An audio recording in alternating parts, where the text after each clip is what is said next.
Holy cow, I can't believe we're back in the saddle. I cannot believe it is that time again for another monthly recap. The month of August came and went like a fart in the wind. We missed a bunch of recaps over the summer, but now we're back.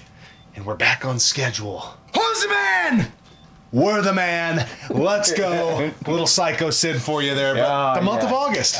It feels like we just filmed one of these because we were late to the summer recap, and now it's the end of August. What the hell? It's freaking hot as hell, but it's also almost fall. It's almost spooky season. I'm excited. But we got to talk about this month. This month has been awesome. And channel and video of the month is going to be the same person. Yeah. And they have also been channel and video of the month before. But it cannot not be this person. And that's Nightcaps Nostalgia, Nathan Harsh. It has to be because he no death ran Battletoads. He finally got it done. That's it.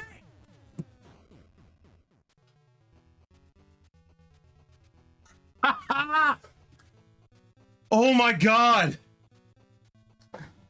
Oh my fucking god. I am so happy for him. I'm so freaking jazzed. He's been working on it for so long, been putting in so much time, and I'm sure he's got to feel so good. Just like, I did it. I can do anything I want now. Yeah, I mean, for retro gaming, that is top of the mountain to no death run Battletoads. The commitment was amazing. You know, if you guys want to see a video that I thought was really good, Megadan29 kind of did a shout out video, and I thought it was awesome because it seems weird to say the life impacts that retro gaming can have if you commit to something. Yes. And I have never I've beat Battletoads. I've never no death ran it. I don't know that I ever will, but I know how I felt when we no death ran Jackal and Contra Hardcore. The next couple days, you're just walking around like Psycho Sid, man. You're like, who's the man?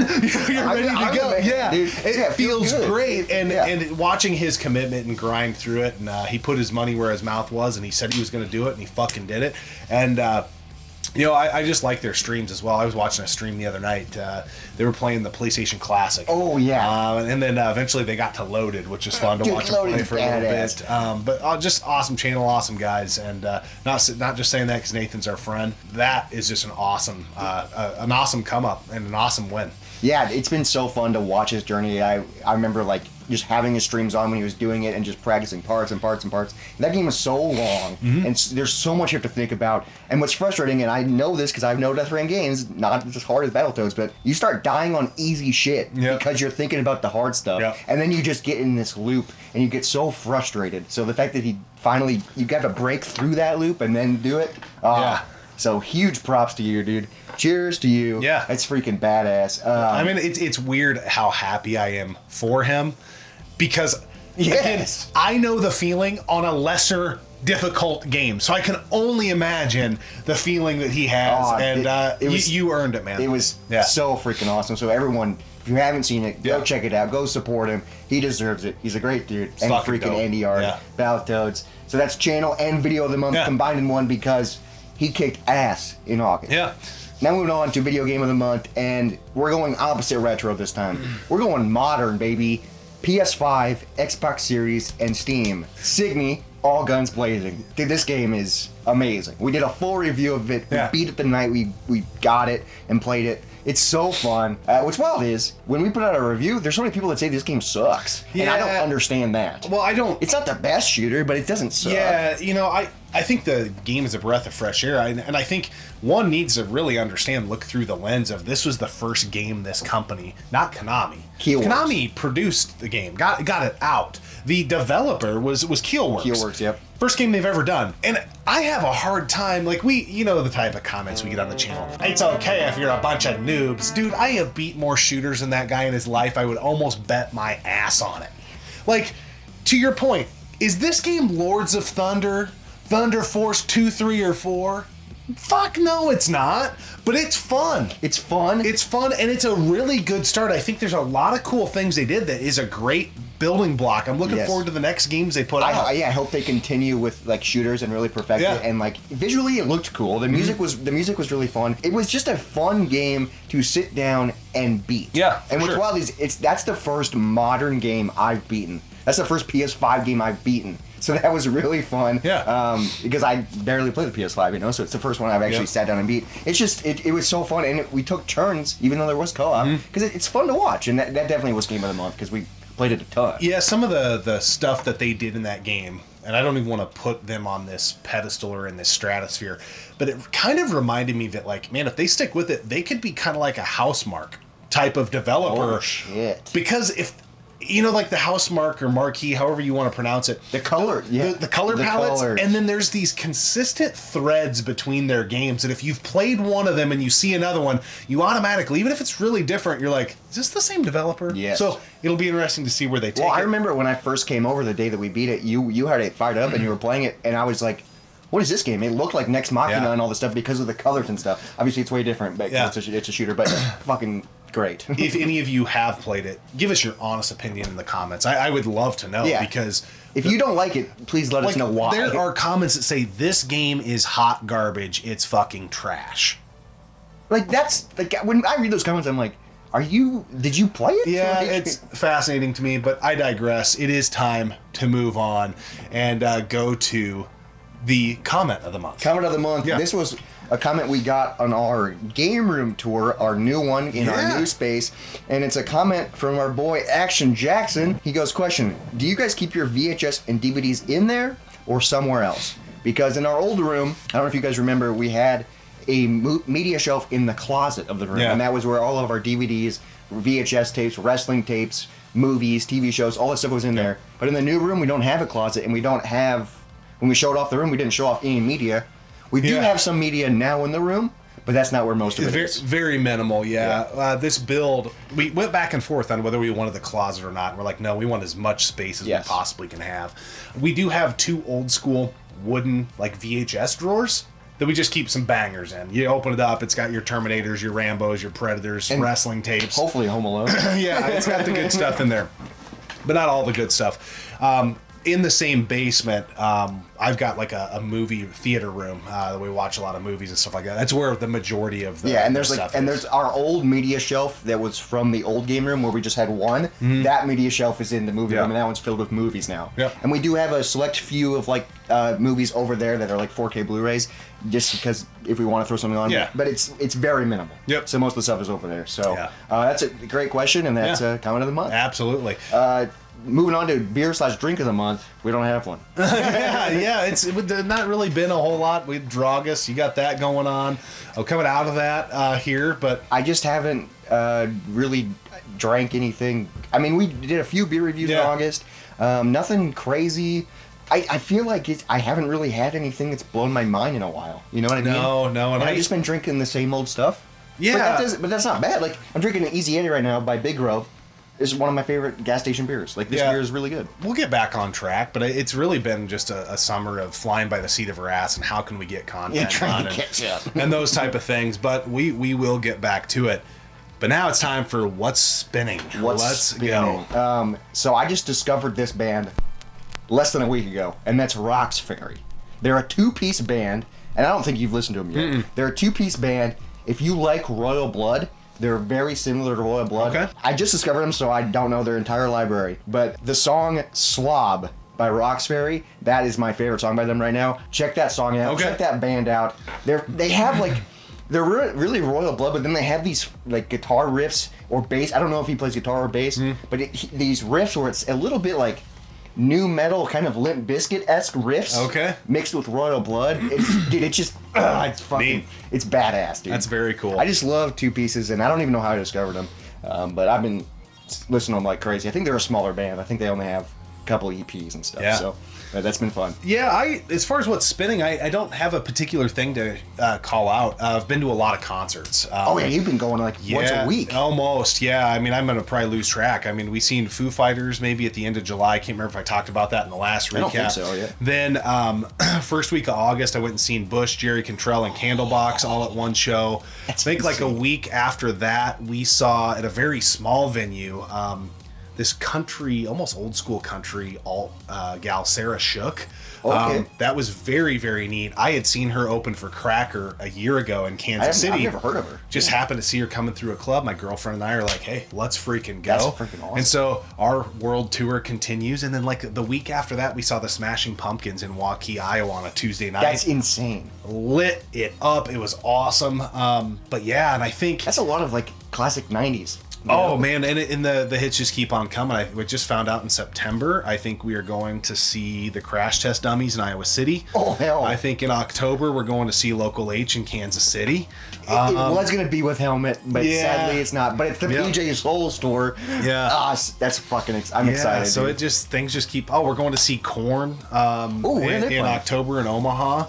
That's gonna be cool. Yeah, her and I are crazy. If there's a show nearby that we want to see, we just fucking go do it. That's a great way to live, dude, because you never know if you're gonna freaking see them again or if they ever come close. So that's live music stuff. Yeah.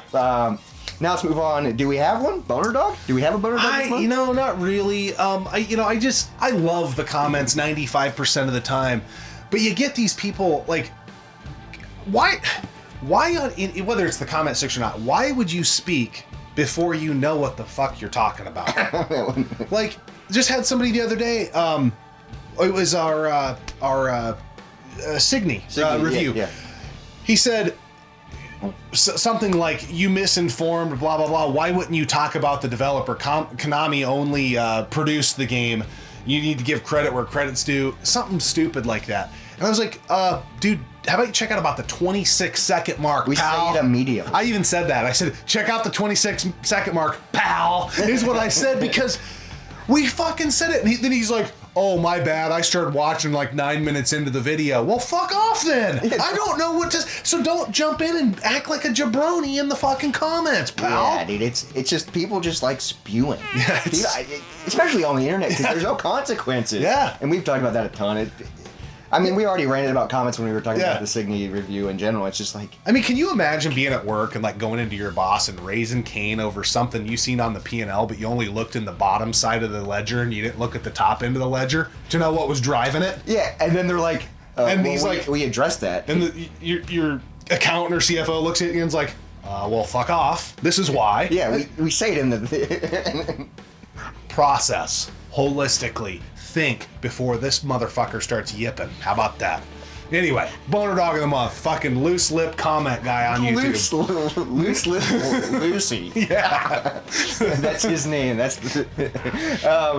let's move on to what's on. So we've finally been back in a rhythm, and we'll talk about this later. So we've actually been watching stuff. Yeah. And this has been really cool. You picked up a Universal Classic Monster Collection. Yeah. So it includes 6 movies. There's obviously more classic monster films, but this includes like these 6 like...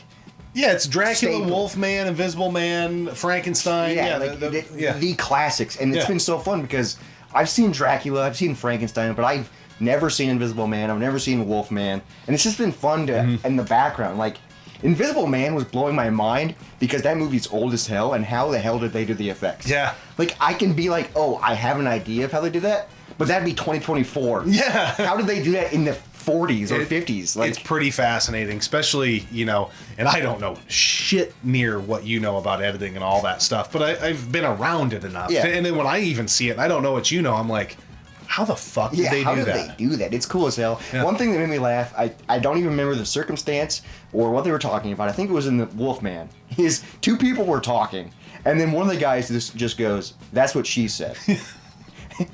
And it wasn't a joke back then. It wasn't a joke back then, but I was editing and I just heard him say that's what she said, and it made me laugh so hard. And the joke is that he doesn't know it's a joke. Yeah, makes it so. Because he's just a little early. Yeah. Michael Scott should not take credit for it. Yeah, we should record that part of it, and anytime that would apply in a video, instead of using Michael Scott, just use that guy. Because no one would know what the fuck and it was. He says it so like he just goes, "That's what she said." Yeah, like it's dude, it's I made me laugh so hard. But it's been really fun to watch the classics. It's just cool going back to like the originals, Yeah. You can't run away.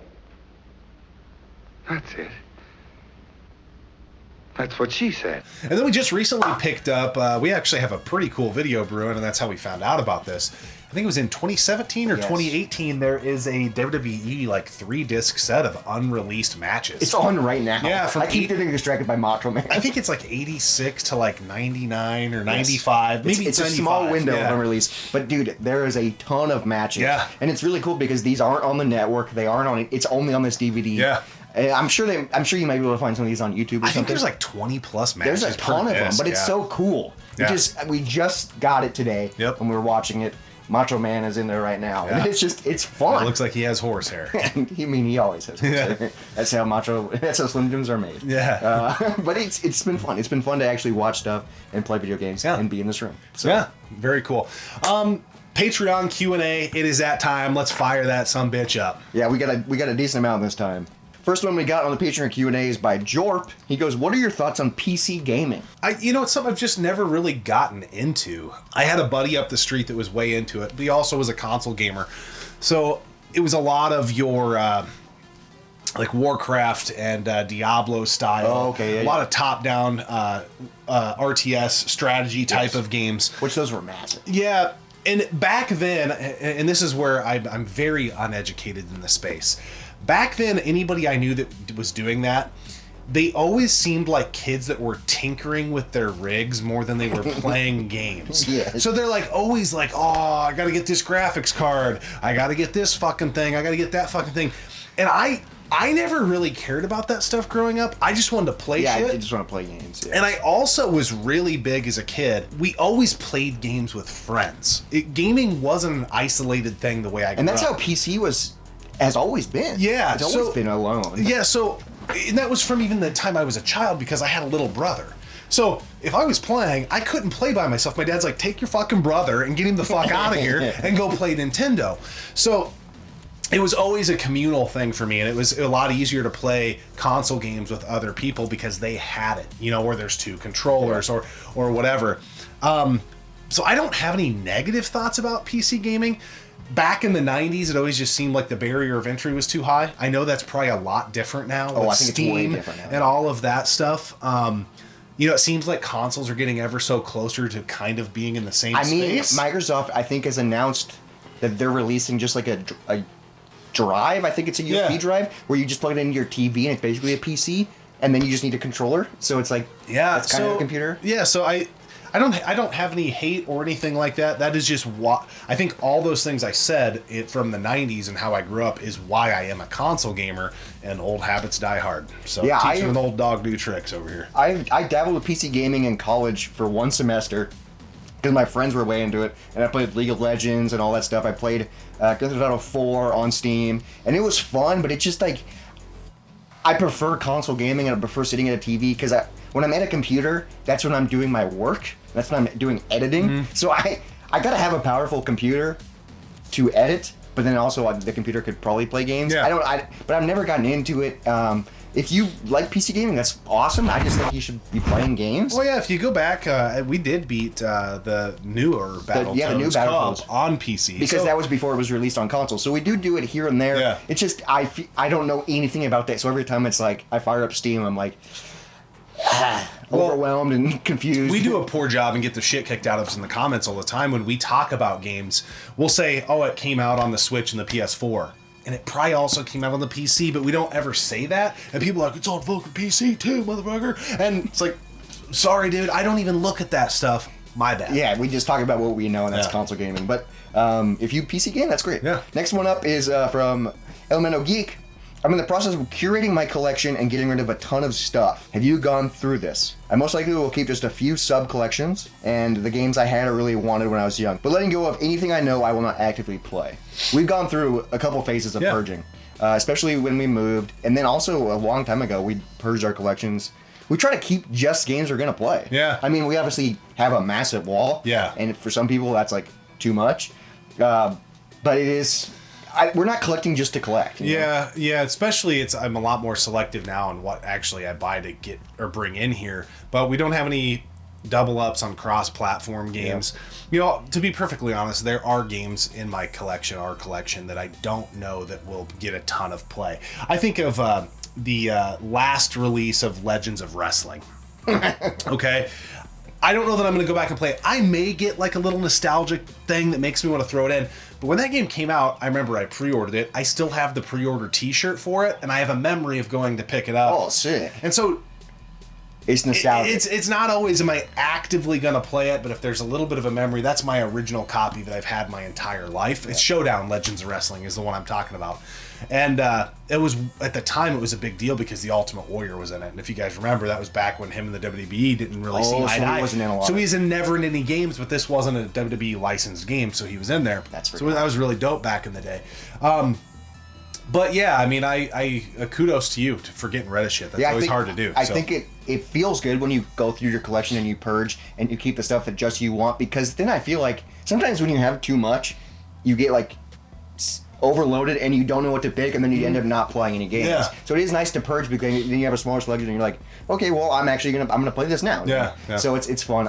My collection at home, my video game collection at home is very small, and it's kind of nice because I'm like, okay, what game am I playing right now? Borderlands? Yep. I have it. So it is kind of nice. But good luck with that, because it is tough to be for sure. I've had this for a long time. Do I get rid of it? Probably should. Moving on to Tumo. Being that the channel more or less began with light gun gaming, what are your thoughts on the Sinden technology, the touts being the only true light gun to work with modern TV? I think it's dope. I just think there's another step that has to happen to bring it to the masses, if you will. Yep. I think right now it's such a niche thing. I think they need to get either a partnership with a Namco or a Sega or something like that to get a package or something for a modern release. That includes a game. That will be like the full cycle moment where I'm like, dude, it was worth the time that they put into this. Because right now, it feels to me like you have to either be a super hardcore enthusiast to pay for that and do that. It's so expensive. Or be one of those folks that's into like a customized arcade cabinet or something like that. I think it's dope as hell they have figured it out, and I've heard that it works really, really good. But what does that mean for the average consumer and the end user? I guess time will tell. Yeah. Usually as technology matures, it gets lower in cost, more cost effective. Time will tell. Yeah, I think it is really cool, but yeah, the barrier of entry is so tough, and it is like gun games are already niche to begin with. People have nostalgia from like Duck Hunt and House of the Dead arcade, but like playing it gun games at home is so niche that it's such a small market, and then the Sinden's a smaller market. It's gonna be tough, and I don't know if it will ever like fully come out for consoles. I know it's available. He brings up Steam and Raspberry Pi, and I think that's great. And also there was like that Pandora shooter thing, and that's cool that companies are still kind of doing it. It's just I think we're just a small group of people, so we're never gonna have a modern release. And I would love if they did it, but I don't think we ever will. I think it would have to be something huge, and somebody'd have to take a major risk. You know, whether it's Namco doing a complete Time Crisis remastered collection on the PS5 or something that comes with a gun or two. That'd be so sick. Or Sega doing a House of the Dead or something like that. I know and there's maybe like do VR like stuff. Volume 1, Volume 2 of some of their best light gun shooters. That would be awesome, but we'll see. That would be sick. Melissa asked, what is an 8-bit/16-bit franchise you would like to see redone for modern consoles? For Jim, it's the Tiny Toon Adventure games. That'd be sick. Tiny Toon Adventures, that'd be awesome. The first one that I think of, and we talked about it a ton, Jackal. I don't know if that's not a franchise, but... Well, I don't know if the question I think was framed to have a game redone. Now, if it's a continuation in the series, like, there's this new remastered version of Shadow of the Ninja coming out, and I think it's a 1-to-1 remaster. I want to play it, but I don't think it's necessary. I don't think that remasters of a 1-to-1 for 8-bit and 16-bit era, I don't want any of that. What I do want is maybe something that is Shadow of the Ninja, that's like a rebirth or reborn or whatever, and it's a completely different game.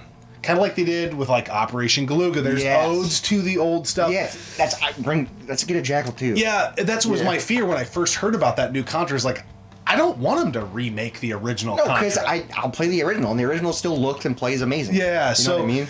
So if you mean like a remake or something like that, I don't have any. But if you mean a continuation or revisiting, Jackal would be very, very high on the list. Definitely up there. I mean, that's tough. And speaking of continuation, we've been talking about it a ton this month because of the new shooter we brought, but a new Gradius entry would be sick. That would be like that it's would just be dope. Like, it'd be awesome. I mean, Nintendo hasn't touched Punch Out since the Wii. Yeah, You know, there's F-Zero. I mean, lots of stuff that I would like to see get a new entry. I don't know that I need it remade. Turbo, this question kind of relates to the last one. Is there a game you'd like to see released by Limited Run Games? Oh, re-released. I mean, I think it's just value-based, a lot of if it's a re-release. Yeah. Just stuff that's kind of out of reach, you know, whether it be a Musha.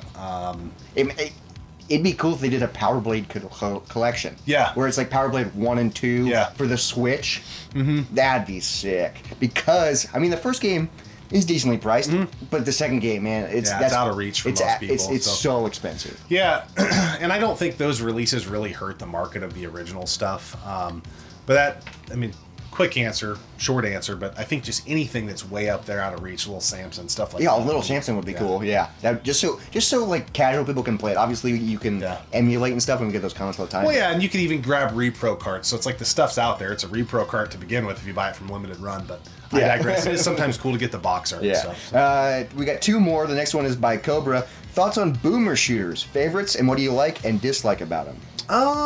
Well, there's not much that I dislike about them, other than I do have that fear that like it's going to be beaten to death a little bit. You know, it's kind of getting to the point where it's like, God damn, everybody's doing this right now. It's the hot thing. But they're cool. You know, I like going back. I like playing, the Quake remasters that were on the Switch. You were way into those. Graphics are roughly the same, polished up a little bit, but some quality of life improvements. Going back and playing Doom. I was playing through the Doom 2016 release on PS4, I think, and that game is phenomenal. The tough part is how tough the game is. Yeah. And I haven't touched it in a while. That I'm at a part where every time I fire it up, I get my ass kicked. So I have to start over. But they're so fun. Well, he's talking about the early stuff though, like the '90s. That's why it's called Boomer Shooter. The stuff the baby boomers were playing. Back in the day.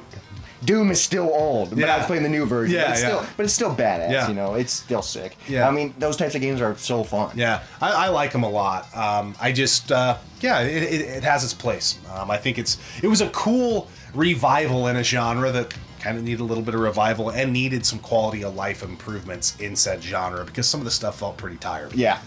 And the last question is, J Chip, do you guys have any favorite Psycho Sid memories or matches? Rest in peace to Sid. Yeah, we just found out a few days ago that Psycho Sid passed away, which sucks because he was a freaking legendary wrestler. I text a bunch of friends that day his theme song.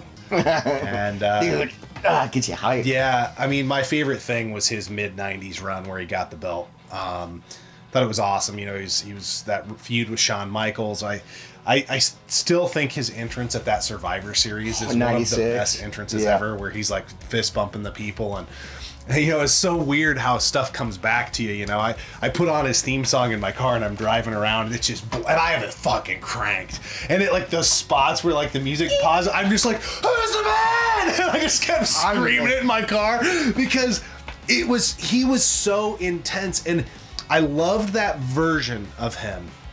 So he was menacing and everything when he came in as Sid. It was Sid Justice in '92. And you got to keep in mind, I grew up a WWF kid. I didn't know about the WCW and early stuff because 92, I'm only 6 years old. But I remember him at WrestleMania 8, and I was like, yo, who the fuck is this guy? And I still remember his theme song in the Game Boy game. It was doodle-doodle-doo, doodle-doodle-doo, doodle-doodle-doo, doodle-doo, doodle-doodle-doo, because that's who I played in that fucking game. Awesome. Yeah, so I really liked him, and then he had some good stuff in WCW. Because I got into WCW like 93, 94 range. But it's that run. His match at Royal Rumble 97 with Michaels I thought was pretty good. Not the greatest wrestler. I thought everybody laughs at like the promo of the, because I got half the brain that you do. You know, whatever the hell he said on WCW. Like there are some funny like stuff he messed up on. But that run in the mid 90s where he was Psycho Sid. His promo work was fucking dialed in. And the eyes, dude. And then when he would just laugh, like he'd say something and just start laughing. I mean, we watched a promo before we started filming, and I got goosebumps. I was like, oh my, like he was great on the mic. I didn't grow up watching wrestling. We've talked about that a ton. So I don't know much about like his matches in particular. I know he's freaking iconic. 6'9", over 300 pounds. Yeah. You know, he's a giant dude. What's he saying that one? And it will be tomorrow or something like that. And the day after. And the day after. And the day after. Yeah. But yeah, he was. And what's really cool is I was watching a clip of him, and he was so big that he could just step over the top rope. Mm-hmm. That's terrifying. Mm-hmm. Like, think about that. Yeah. You can go into a wrestling ring, good luck stepping over that. Yeah. Makes it look easy. Yeah, rest in peace to him. I can't think of any favorite matches, but it is just fun. His music's fun, and his promos are fun, and I think he has some decent matches with Bret Hart and Shawn Michaels and stuff like that, Yeah, I mean, he was kind of in his early part of his career, he kind of wrestled like a big dummy. Just a big jacked up guy, but that's a product of the era. But man, by the mid '90s, he had some pretty good matches, and when I say that, I'd put him about on the level of like Diesel. I think he had a little bit more of a moveset than Diesel. I mean, Diesel's got what, 7 or 9 holds, something like that. Yeah, but Diesel was still pretty cool. It was still fine. It was still fine. It was a product of the era. You know, is he fucking Dean Malenko or Bret Hart? Absolutely not. But he had an awesome character, and that's the thing that I'll always remember. Great promo too. That was the Patreon Q&A. Yeah. Now moving on to the last category of the August monthly recap, and that is the monthly highlights. Obviously, we talked about a ton, but we beat Signy, all guns blazing. It just feels good to add another game to our belt, and it's so fun. Ever since Sumo mentioned it a few months ago, I've been keep tracking my games beat, and I love just adding games to it. It's so nice. Yeah, and we're still chipping away at the NES Championship Edition on the Switch. Yes, we got all S's, so we're not done with it yet, but we're still just knocked out all the Kid Icarus ones. So. I'm glad you did all those. Yeah. That game's rough. for speed running purposes, it's a pain in the ass. It's tough. I'm excited to jump into fun game. But. Excited to jump into Mario 2, Mario 3, and Lost levels on that. Yeah. That's been really fun. And another monthly highlight is we kind of mentioned it last time. I did the 48-hour film festival, but now my movie's finally out, which is badass. And what's really cool is I did the festival, and then they pick movies that move on to Best of City. My movie was one of the ones that made it to Best City. That's awesome. So we got Best of City, and then we won Best Graphics at Best of City. So I have a trophy that says Best Graphics, which is pretty badass because that's all me. Yeah. So that done, man. that was definitely a highlight for me. Yeah, that was awesome. Yeah. It's not out yet in video form, but we took a trip to our local game store. So there will be a video coming. This is post our last convention. Everything that was left in a bin, taking the full son of a bitch all the way to Jay's, which took 2 of us to lug it in there. It was so fucking heavy. And what will you give us for it? And then we get some money, and we're gonna be getting a ripper for the game room. But yeah, that's coming down the pipe. But it was a big purge. You know, referring back to this Patreon Q&A, it was post-convention, everything in the tote. Let's go. Let's get it the fuck out of here. It was kind of nice, and then it's fun walking around Jay's because they have so much stuff. Yeah. And then, that's gonna be a fun video whenever we get that done. Yeah. And then also it's August, end of August. It feels like we're back in the. Things are slowing down, kind of. Yeah. But it feels like we're back in a rhythm again, and that feels awesome. We're actually being able to watch stuff, play games, and do content instead of just like content. It feels nice. It feels nice to just relax. Next month's giveaway. Figured might as well announce it here. Ooh, we'll get posted a little bit later on in the month, but we are going to be giving away 3 things in the month of August, and we've got these new awesome flat bill. Hang on one day. He's leaving mid-shot. Boom. Gaming off the grid hats. I'm a hat guy. These things Look at are that. crispy. They are not new era brand, but they are new era quality, and they weren't cheap, folks. I will tell you that right now, but we're going to give away 3 of them to kick off the month of September. Fuck yeah. After that, who knows, we may give some away here and there. We'll get back to some regular giveaways, have some other consoles. We want to give away 3 in September, and then a little bit later on, we will be announcing that they will be on sale in some form or fashion. We'll figure out whether that we do some little website thing or just do it through eBay or something like that. But pretty pumped about them. They're badass. I'm not big on wearing, even when we were in a band, I hate wearing our own merch. I think it's douchey, but that's my personal opinion. Yeah, I know. I never do. But I might wear this because this hat is sick. The hat is badass, and it was made by. It's handmade, which is freaking awesome. Yeah, I'm excited for that. And then coming up in September, 24-hour live stream. Excited for that. So stay tuned for that. There will be more posts coming out on that. We've actually got a pretty good start on building out a games list and things like that. Building a loose schedule for it. It's going to be the last weekend in September, I believe. 27th, I think. I don't have a calendar in front of me. Whatever that is, it starting on that Friday into the Saturday. Yeah. So stay tuned for that. That's good. That's literally in a month from now. Yeah. Oh, unreal. It's gonna be. I'm staying up for 24 hours is hard. But hey, but it's fun. Somebody's got to do it, right? It's for the kids. Yeah. It's for the kids. And it's kind of like a tradition now. You know, you get to a certain point in life where you don't appreciate traditions. You're like, fuck, I gotta go to grandma's for Thanksgiving. But someday, you're gonna wish you could go to grandma's for Thanksgiving. Just like someday, we're gonna wish we had the capability of staying up for 24 hours. Yeah. Because those days are numbered. I remember how it felt last year. No. But anyways, guys, we always appreciate you tuning in. Subscribe to the channel. Awesome group here with the Patreon folks. Thanks for all the love and support. Yeah, we appreciate it. Have an amazing September. We'll catch you on the next. So.